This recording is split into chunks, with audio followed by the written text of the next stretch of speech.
Odin. In the beginning, there was no earth, no sky, only the vast, empty void of Ginnungagap. To the north lay Niflheim, a realm of icy mist and biting cold, and to the south Muspelheim, a land of scorching fire. When the fiery winds of Muspelheim met the icy rivers of Niflheim, a cosmic thaw began, giving birth to the first being, Ymir, a colossal frost giant, and Audhumla, a giant cow whose milk sustained Ymir. As Audhumla licked the salty ice, a new being emerged from the frost, Uri, the first god, progenitor of the Aesir. His son Bor, in turn, fathered three mighty gods, Odin, Vili, and Ve. These three brothers looked upon the chaotic realm and saw a cosmos waiting to be forged. They slew Ymir, and from his vast body they fashioned the world. His flesh became the earth, his bones the mountains, his blood the oceans, and his skull the sky. They used sparks from Muspelheim to create the stars, sun, and moon. They then breathed life into two trees, creating the first humans, Ask and Embla. Odin, the eldest and wisest, ascended to rule Asgard, the realm of the gods. This act of creation, born from violence, foreshadowed the ultimate destruction and renewal that awaited the cosmos. Odin, now the Allfather, presided over 9 realms, striving to bring order to a universe perpetually balanced between creation and chaos. Driven by the pursuit of knowledge,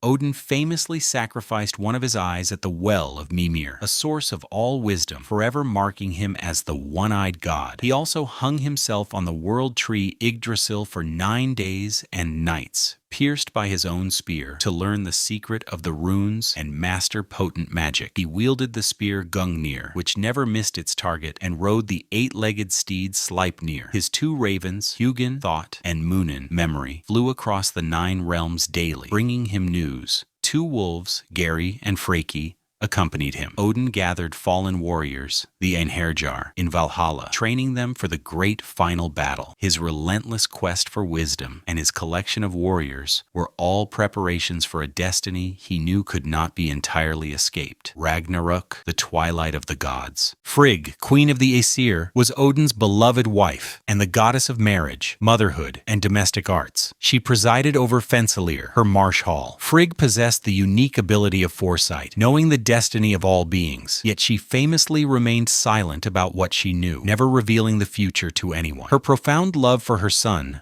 Baldr, led her to extract an oath from every living thing and object in the cosmos not to harm him, believing she had made him completely invulnerable. This act of maternal devotion, however, contained the single, overlooked detail, the mistletoe, that would tragically lead to Baldr's demise, an event she foresaw but could not or would not prevent. Her sorrow at his death was immense, a prelude to the greater sorrows that awaited the gods. Thor, the mighty god of thunder, was Asgard's foremost protector and champion of both gods and humanity. Son of Odin and Njörðr, Earth, he embodied immense physical strength, courage, and a hot temper. His most famous possession was Mjolnir, a magical hammer that always returned to his hand after being thrown. He also wore Megingjörd, a belt that doubled his strength, and Jarngreipr, iron gloves needed to wield Mjolnir. Thor was a relentless foe of the Jötnar, giants, often journeying to Jotunheim to confront them. He was beloved by mortals for his role in protecting Midgard from these monstrous threats. Despite his strength, he was occasionally outsmarted by giants or tricksters like Loki, often leading to humorous, albeit dangerous, adventures. His thunderous presence was a constant reassurance against the chaotic forces. Loki,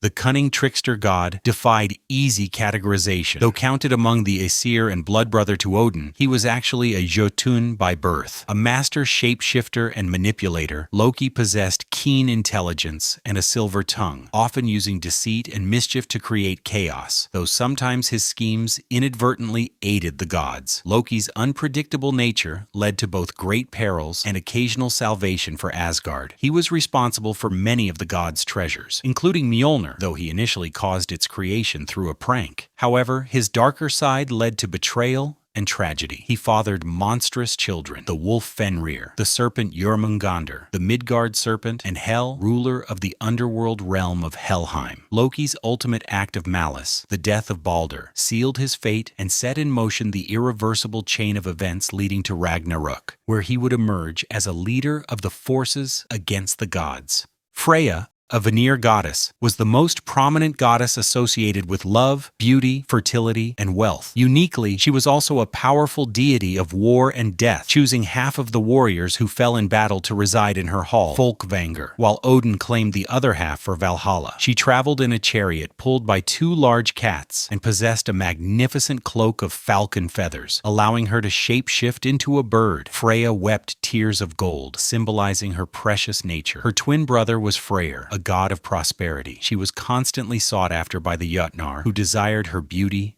and power. Her dual nature, encompassing both life's greatest joys and the grim realities of war and death, reflected the Norse understanding of fate and heroism. Baldr, the beloved god of light, beauty, purity, and joy, was the son of Odin and Frigg. He was known for his gentle nature, radiant appearance, and universal popularity among gods and mortals alike. Frigg, fearing for his life after he began having prophetic dreams of his own death, exacted an oath from all things in creation never to harm him. This made Baldr seemingly invulnerable, and the gods often amused themselves by throwing weapons at him, watching them harmlessly bounce away. However, Loki, resentful of Baldr's perfection and popularity, discovered the one small plant Frigg had overlooked, mistletoe. He tricked the blind god Njörðr into throwing a dart made of mistletoe at Baldr, instantly killing him. Baldr's death was a profound tragedy, plunging Asgard into immense grief. Hel, the grim ruler of Helheim, the realm of the dead for those who died of illness, old age, or non-heroic means, was one of Loki's 3 monstrous children, along with Fenrir and Jörmungandr. Her appearance was chilling, half-beautiful living woman, half-decaying corpse, reflecting her dominion over life and death. Odin banished her to Helheim, giving her authority over the vast numbers of the unheroic dead. Her realm was a place of cold, gloom, and endless twilight, a stark contrast to the glorious halls of Valhalla. She presided over a desolate landscape where souls existed in a shadowed reflection of their former lives. Hel's domain stood as a chilling reminder that not all paths in the afterlife led to heroic glory, and her inevitable emergence with her legions would be a terrifying force during Ragnarok.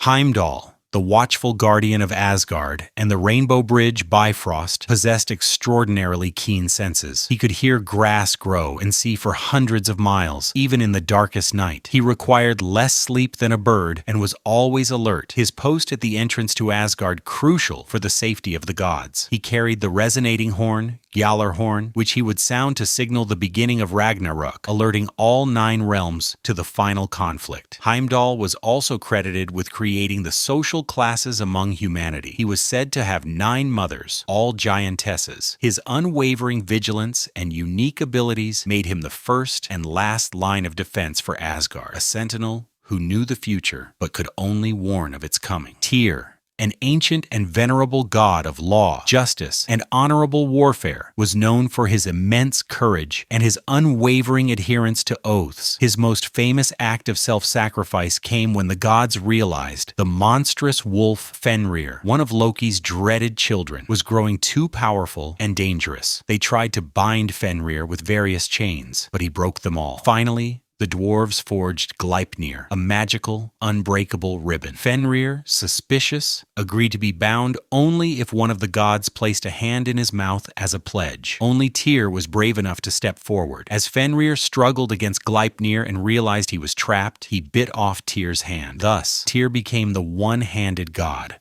Njörðr, a prominent god among the Vanir, an older race of gods associated with fertility, wisdom, and foresight, was the deity of the sea, seafaring, wealth, and fishing. Unlike the Aesir, who embodied war and order, the Vanir represented peace and prosperity. Njörðr was father to the beloved twin deities, Freyr and Freya. He was known for his calm demeanor and his association with wealth gained from the sea. Despite a tumultuous marriage with the giantess Skadi, Njörðr's domain was generally one of tranquility and abundance. He was highly revered by sailors and fishermen, who sought his favor for safe voyages and plentiful catches. His connection to prosperity and the vast ocean devotion provided a vital balance to the more warlike aspects of the Aesir pantheon. Freyr, the twin brother of Freya and son of Njörðr, was a revered Vanir god of fertility, peace, prosperity, sunshine, and good harvests. He was deeply connected to the land and the well-being of humanity, often depicted with a golden boar or carrying a horn of plenty. Freyr possessed two wondrous magical items: Gullinbursti, a boar with golden bristles that could light up the darkest night, and Skidbladnir, a ship that could be folded up and carried in a pouch, but would expand to carry all the gods and sail over land or sea. Freyr was associated with bounty and the joys of life. He eventually gave away his magical sword to win the hand of the giantess Njörðr, an act that would leave him unarmed during Ragnarok. His generous nature ensured the fertility of the earth and the prosperity of humanity, but his future vulnerability hinted at the gods' collective fate. Idun,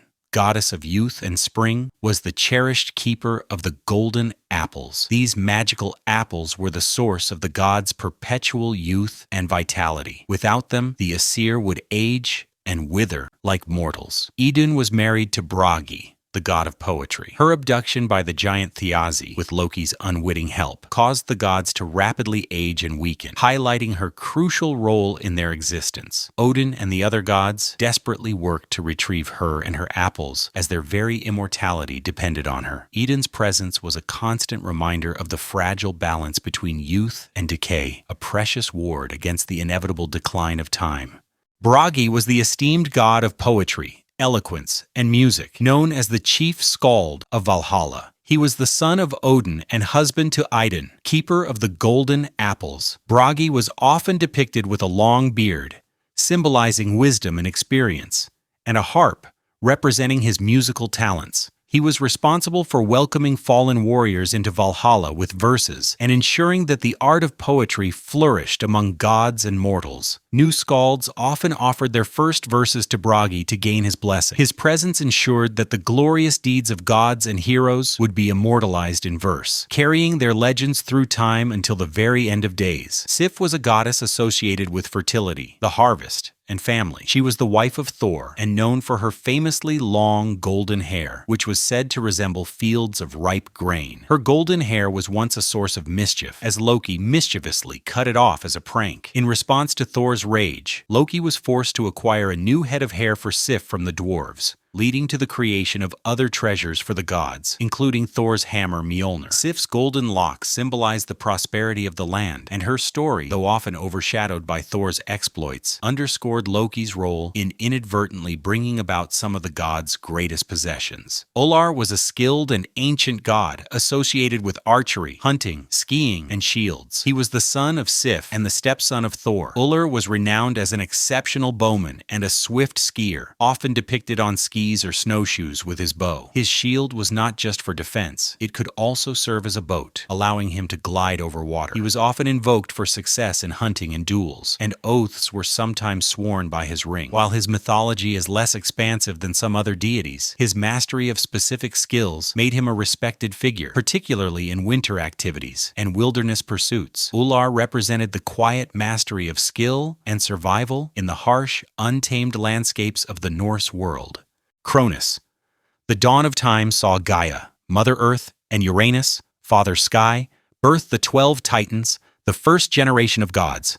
Among them was Cronus, the youngest, often depicted with a sickle, patron of the harvest. But Uranus also spawned monstrous children, the 100-handed Hecatoncheires and one-eyed Cyclopes. Disgusted, Uranus banished them to Tartarus, a crushing abyss of torment. This act of paternal cruelty would mirror Cronus's own fate. Infuriated, Gaia forged a formidable stone sickle and rallied her titans to overthrow Uranus. Only Cronus was brave enough. He ambushed and castrated his father, casting his remains and the sickle into the ocean, which supposedly formed Corfu. This very act of usurpation would, in time, be turned against him. With Uranus dethroned, Cronus seized power. He and his sister Rhea became king and queen of the world. Their reign, the Golden Age, was peaceful, free from laws or labor. However, a chilling prophecy from Gaia and Uranus warned Cronus. He too would be overthrown by his own son. Paranoia consumed him. Despite creating them with Rhea, he monstrously devoured each of his 5 children at birth. He believed he had defied destiny, yet, one would survive. Zeus, the thunder god and the king of gods, was raised in secret. Rhea, heartbroken and seeking vengeance for Cronus's horrific acts, secretly gave birth to Zeus, her sixth child. When Zeus matured, armed with an emetic potion from Gaia, he confronted his father. The potion forced Cronus to regurgitate his siblings, first the stone, then his brothers Poseidon and Hades, and his sisters Hera, Hestia, and Demeter. Trapped within Cronus, they were now free, poised to reclaim their rightful place. Zeus then freed the powerful Hecaton Keres and the skilled Cyclopes from Tartarus. Grateful, the Cyclopes forged Zeus's mighty thunderbolts, Poseidon's fearsome trident, and Hades's helm of darkness, which granted invisibility. A colossal conflict, the Titanomachy, erupted between Zeus's allies and Cronus's titans. Fighting from Mount Olympus, Zeus and his siblings became the Olympians. The Olympians triumphed, casting many defeated titans into Tartarus. Zeus, now undisputed king, married his sister Hera. While they fathered Ares and Hephaestus, Zeus's legendary promiscuity led to countless affairs with other goddesses, producing other powerful deities, including Athena, Hermes, Dionysus, Apollo, and Artemis.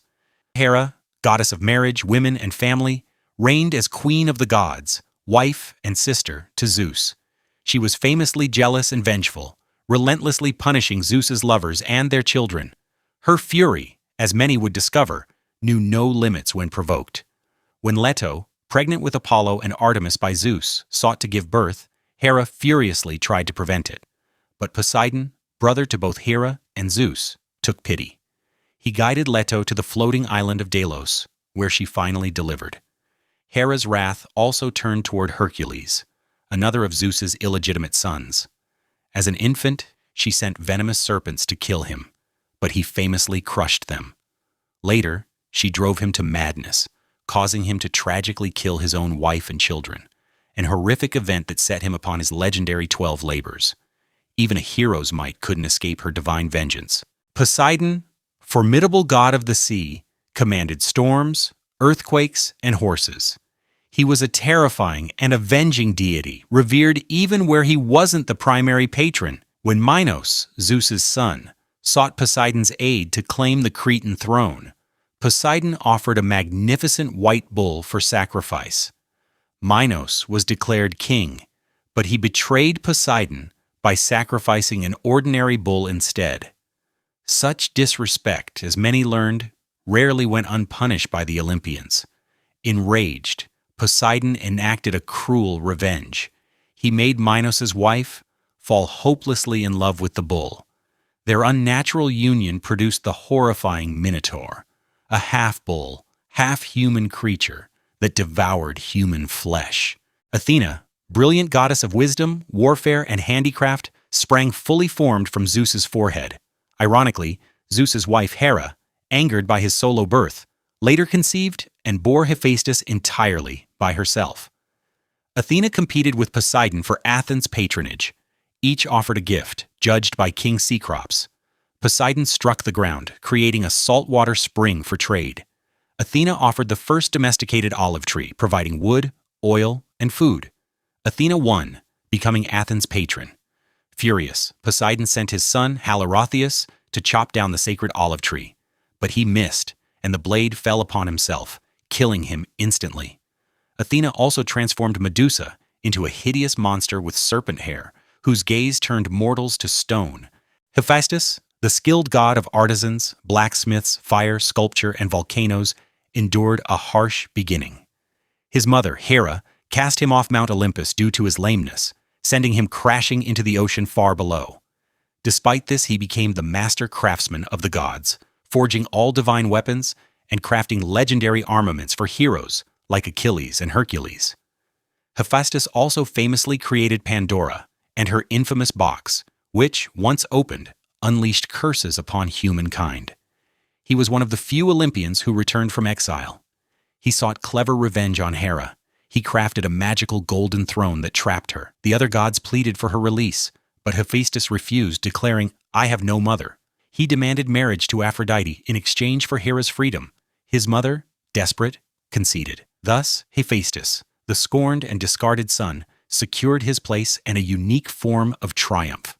Aphrodite, the resplendent goddess of love, lust, beauty, pleasure, and passion, had an unusual birth. She emerged from Uranus's genitals after they fell into the ocean following Cronus's castration. She rewarded those who honored her but was equally swift and often brutally severe in punishing those who disrespected her. Her beauty captivated, but her power commanded respect. Despite her marriage to Hephaestus, Aphrodite engaged in a passionate affair with Ares, the god of war. Hephaestus discovered them and ensnared them in an unbreakable net, dragging them to Olympus to shame them. The gods laughed, and only Poseidon's intervention led to their release. Ares, the fiery god of war and courage, embodied physical valor, but also sheer brutality and bloodlust. Unlike his sister Athena, who represented military strategy, Ares played a limited role in major myths, though his numerous passionate love affairs and offspring were often noted. He was the visceral chaos of battle, a necessary force, yet often regarded with disdain by his fellow Olympians. Apollo spanned vast domains: archery, music, dance, truth, prophecy, healing, diseases, the sun, light, poetry, and more. He was born from Zeus and Leto. Hera failed to prevent his birth. Considered the most beautiful god, Apollo was patron of Delphi and its famed Delphi oracle, constantly consulted for guidance. He was seen as a god who helped and warded off evil, associated with medicine, delivering from epidemics, yet also bringing plagues with his arrows. He was a significant pastoral deity, protecting herdsmen and shepherds. A true Renaissance god of the ancient world. Artemis, fierce goddess of the hunt, wilderness, and chastity, was Apollo's twin sister and one of 3 major virgin goddesses. She fiercely guarded her virginity. When a hunter dared witness her bathing naked, the enraged goddess transformed him into a deer, whereupon he was tragically devoured by his own dogs. Artemis was among the most widely revered Greek deities. Her wild independence and swift judgment made her a force to be reckoned with in the heavens and on earth. Dionysus, the vibrant god of wine, parties, and theater, was another of Zeus's illegitimate children. His worship involved exuberant festivals with communal drinking and lively revelry. His domain was joy and ecstasy, often leading to a wild abandonment of inhibitions. Hermes served as the swift messenger god and patron of thieves, travelers, and merchants. Gifted with winged sandals, he moved quickly between mortal and divine worlds. He also guided souls into the afterlife as a psychopomp. As yet another of Zeus's illegitimate sons, he was known as the divine trickster for his clever pranks and frequent pilfering. Hermes always carried his golden rod of authority and wore a winged helmet. He famously rescued Dionysus on many occasions. Always on the move, Hermes was the indispensable link between realms, a master of cunning and communication. Demeter, the nurturing goddess of the harvest and agriculture, presided over vital crop growth. Through her brother Zeus, she mothered Persephone, a beautiful fertility goddess. Hades, grim god of the dead, became enamored with Persephone and, emerging from the earth, dragged her into the underworld. Demeter frantically searched everywhere until informed Hades had taken Persephone. In grief and fury, Demeter neglected her duties, plunging earth into famine. Mortals suffered. To save the world, Zeus ordered Hades to return Persephone. However, having eaten underworld food, Persephone had to divide her time between Demeter and Hades. This powerful myth explained the seasonal cycle. Demeter's grief at Persephone's absence caused winter's barrenness, while her joy at her daughter's return brought spring and summer's bounty. Hades, somber god of the dead and king of the underworld, ruled the realm of departed spirits. He maintained balance, rarely left his domain, and furiously guarded against escapes or soul theft. Unlike his brothers who governed the sky and sea, Hades found his solemn authority in the vast darkness beneath the earth. Accessing the underworld required payment to Charon, the ferryman who guided souls across the Styx River. Greeks often buried coins with the dead for this. Those who couldn't pay were condemned to wait on the shores for eternity. Beyond the Styx was Cerberus, the 3-headed guardian dog. Souls were then judged, destined for Elysium, the Greek heaven, for heroes and good mortals. Asphodel Meadows, for ordinary people. Tartarus, the Greek hell, a dark prison for titans and great criminals, enduring eternal torment. Here, punishments were as legendary as the crimes they atoned for. Hestia, the gentle goddess of the hearth, the heart of the home where fire was traditionally kept, and of homes in general. She was one of the three virgin goddesses, alongside Athena and Artemis. Hestia has a very limited mythology, often preferring a quiet domestic presence within the divine family. Her serene presence, though less dramatic, was fundamental to the sacredness of home and community.